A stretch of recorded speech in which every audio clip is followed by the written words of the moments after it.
O Nenê é o tipo do camisa 10 que cadencia o jogo. O Alex Teixeira tem um estilo diferente. Ele é um jogador que consegue ter esse arrasto, consegue ter essa arrancada, consegue ter movimentações de profundidade. O Nenê já tem uma capacidade de organização, de achar passes, a bola parada. Apesar das diferenças, eles têm dividido uma vaga no meio-campo do Vasco. O Nenê foi titular em 2 partidas nessa temporada. E nas 2 foi substituído pelo Alex Teixeira. Nos últimos 2 jogos foi o contrário. O Alex começou jogando e no segundo tempo saiu para a entrada do Nenê. Esse revezamento faz parte dos planos do técnico Maurício Barbieri. Numa tentativa de manter uma intensidade, de manter o nível, de conseguir ter 2 jogadores que possam fazer a diferença durante os 90 minutos, ainda que eles joguem em partes, né? Segunda-feira, na goleada em cima do Boa Vista, o Alex deu a assistência para o primeiro gol e fez o segundo. Alex Teixeira! O Nenê, que substitui o Alex, cobrou bem o escanteio do terceiro gol. Quando vem Nenê na cobrança de falta, levantamento para a grande área. E a falta que gerou o bate-rebate na área e acabou no 4º gol. Pé direito, chutou, marcado, com desvio, emplacou! Domingo o Vasco vai enfrentar o Flamengo. E o treinador conta com essa dupla mais uma vez. Cada um deles me traz diferentes soluções. Eu preciso ter sabedoria para aplicar essas soluções conforme o problema, o adversário, o momento do jogo e assim por diante. Pode esperar esse negócio, né? Isso foi antes do jogo acabar, acho que estava 2 ou 3-1 para o Vasco, a torcida do Vasco já estava cantando ali, esperando pelo clássico contra o Flamengo. O Vasco vai ter o terceiro clássico, né? Perdeu para o Fluminense jogando bem, ganhou do Botafogo com autoridade, aquele jogo que teve 2 jogadores a mais, e agora tem o Flamengo pela frente. Foi até a pergunta que eu fiz para o Barbieri na coletiva, se poderia ser um clássico de afirmação para realmente mostrar que o Vasco está conseguindo sim competir nesse nível de exigência, né? Contra times de maior investimento, como Flamengo, Botafogo e Fluminense. Ele ficou pensando um tempinho ali e depois respondeu que não pensa exatamente dessa forma, mas claro que é um jogo diferente, com uma história diferente, que seria muito bom se o Vasco vencesse para poder dar o presente para essa torcida, que está muito esperançosa. Ontem eu pude ver assim, em São Januário, a gente acompanhou o Vasco durante muito tempo, nas últimas 2 temporadas. Você ia para São Januário e já via um clima mais pesado, de tensão, porque o torcedor já não ia esperando um bom desempenho, só queria sair de lá com os 3 pontos e muitas vezes não saía. A gente via um clima pesado realmente em São Januário. E agora parece que a torcida está voltando a sorrir, assim, com esse time do Vasco, que apesar do nível de exigência estar sendo baixo, com Boa Vista, que por exemplo é a lanterna do Campeonato Carioca, é isso que ele tem que fazer, atropelar, passar por cima, não dar chances. Foi isso que o Vasco fez. Eu acho que está sendo construído um caminho interessante pelo Barbieri e com esses jogadores que o Vasco tem colocado em campo. E antes do Lidton responder, eu só quero te lembrar uma coisa, vou até andar aqui um pouquinho. Você que está em casa, domingo, Flamengo e Vasco, Vasco e Flamengo. Você sabe onde é que você vai assistir esse jogo? Você sabe, Igor? Eu sei. Você sabe, João? Eu sei também. Eu também sei. Eu também sei. Nesse canal aqui, na TV Bandeirantes. Então se liga, se orienta. Valeu, meu chapa? E aí, João? E é legal, né, Flávio e Dorileu, ver a torcida do Vasco fazendo essa provocação que é na bola, super sadia, urubu, pode esperar. Há quanto tempo o torcedor do Vasco, vamos ser sinceros, pode não dar em nada, pode ser até que venha a perder o jogo e tal, mas há quanto tempo o torcedor do Vasco não liga a TV diante de um clássico contra o Flamengo com a esperança de que pode ganhar o jogo?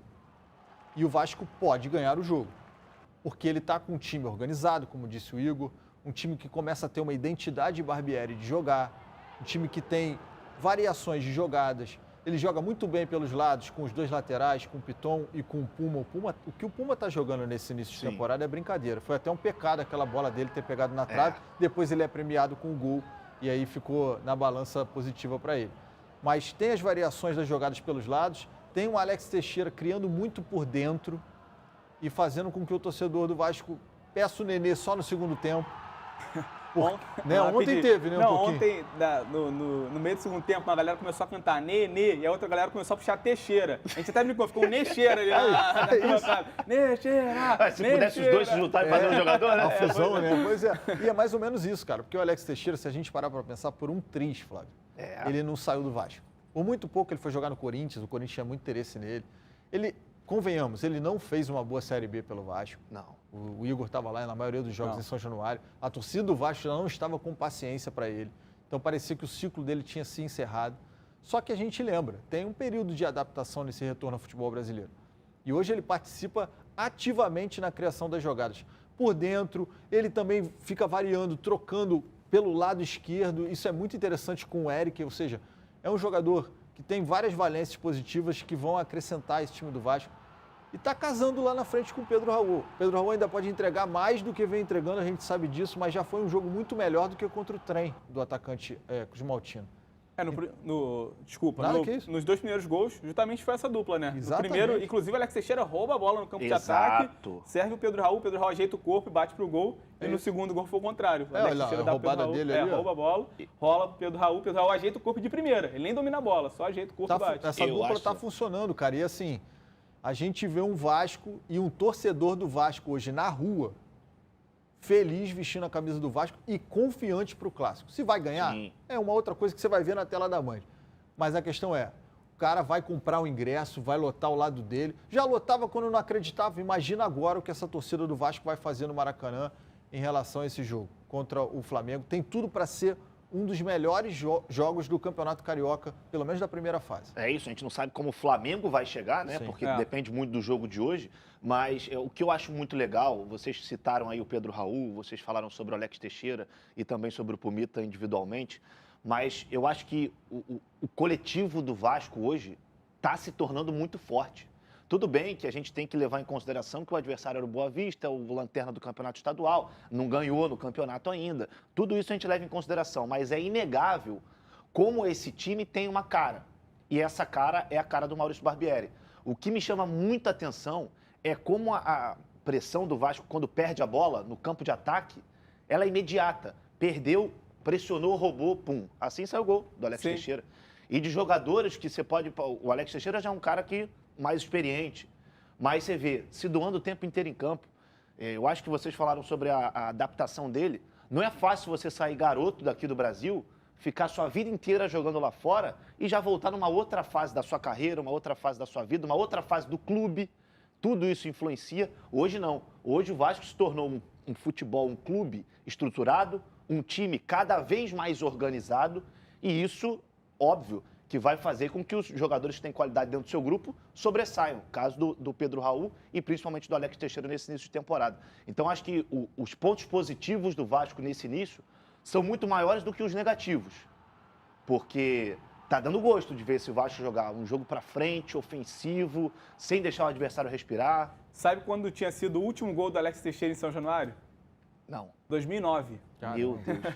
Caramba. Na primeira passagem, você falou sobre sair garoto do Vasco, eu lembrei desse dado. O último gol dele em São Januário tinha sido em 2009, porque no ano passado ele até marcou pelo Vasco, mas longe do Rio de Janeiro. Foi o gol contra o Operário. Exatamente, na batalha. Fundamental, Fundamental o gol. Pois é, então, ele voltou a marcar depois de muito tempo, ele foi lá, comemorou com a torcida, foi bacana ver essa conexão dele novamente com a torcida do Vasco.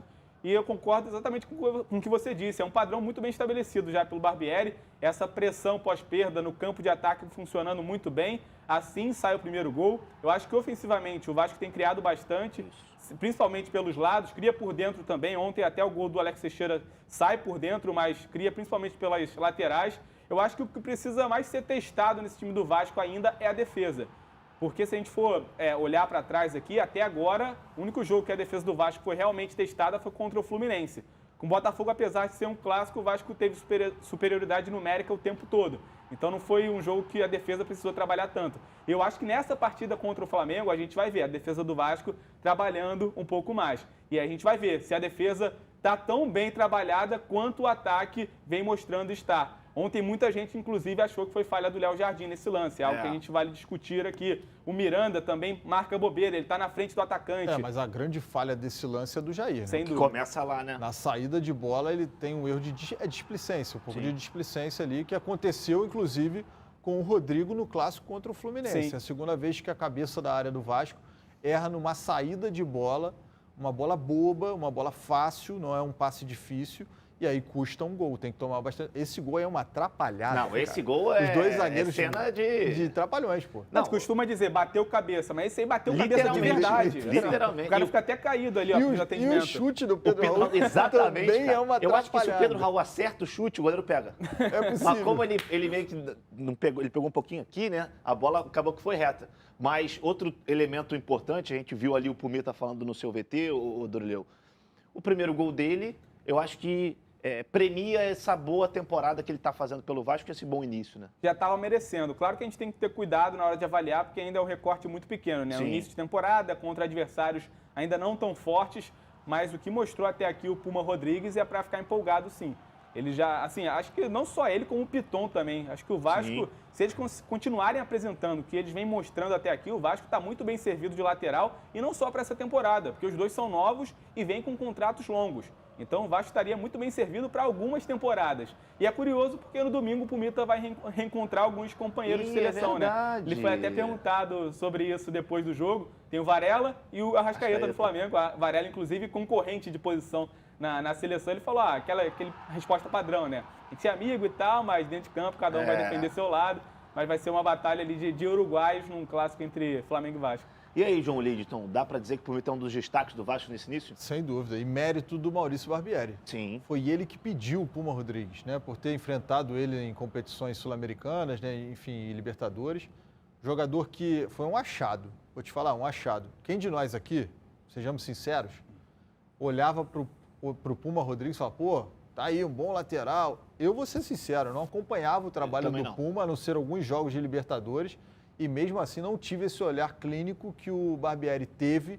Então, parabéns, mérito dele, da galera do scout do Vasco também, que comprou a ideia. O Vasco da Gama dando liberdade para o Maurício Barbieri trabalhar.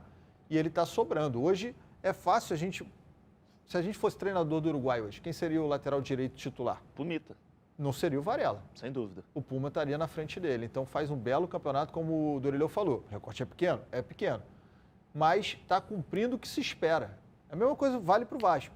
Mas era o Boa Vista. Amassa. É o Boa Vista, amassa. Não passa calor. Até passou um semizinho ali no início do segundo tempo, que nem precisava. Mas tá bom, tá na conta. Mas é isso, não pode dar mole. E o Pumita está sendo um belo nome desse time do Vasco. Destaque. E pra gente... Pode falar. Não, queria dar só mais um destaque, porque a gente falou sobre o erro do Jair. Sim. E para não parecer oportunista, eu quero falar um pouco do que o Jair vem jogando. Bola, muita bola. Muita bola no Vasco. Ele, apesar de ter errado ontem, assim, ele é um jogador... Aquele cara que, quando foi contratado, a gente tinha certeza que ia dar certo. Não tinha como dar errado. Isso. A torcida do Atlético até hoje não sabe como. Apesar de estar um pouco desgastada a relação dele com a torcida do Atlético, até hoje eu vejo muito atleticano sem entender porque ele foi liberado, já que era um jogador que vinha sendo titular há várias temporadas.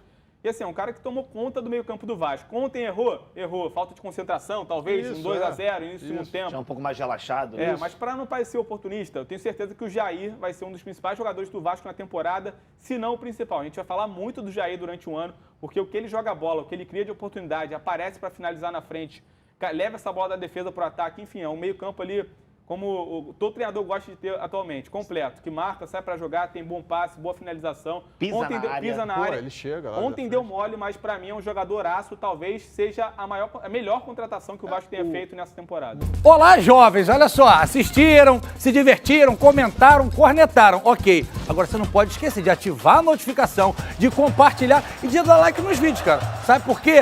Se não fizer, já sabe, né? Cega ele, vovó! Tchau!